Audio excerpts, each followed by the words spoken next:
Thank you. Thank you, Rep. Bush. Thank you, Rep. Tlaib. Thank you for your faithfulness.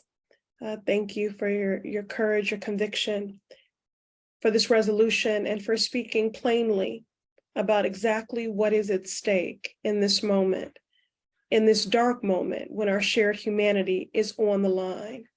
No nation should violate international human rights law and act with callous disregard for human life ever. Over 2,600 Palestinian civilians have been murdered in Gaza this week. Families fleeing for safety, mothers with children in their arms.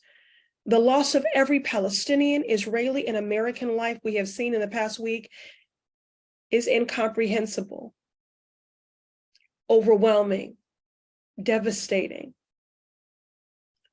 And the grief and trauma in our communities is palpable. Let me make it plain. The murder of innocent Israeli civilians by Hamas is horrific and unacceptable.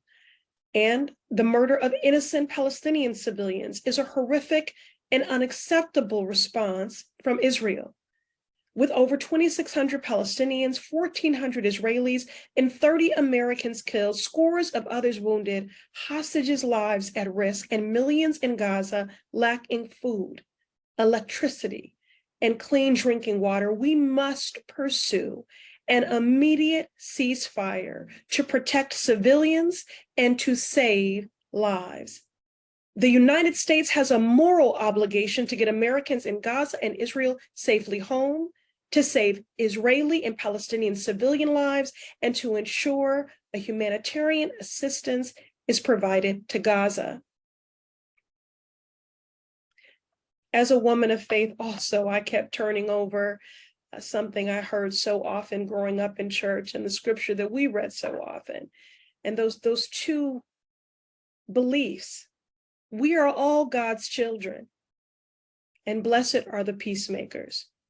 May we continue to pray for peace, to call for peace, and to work for peace.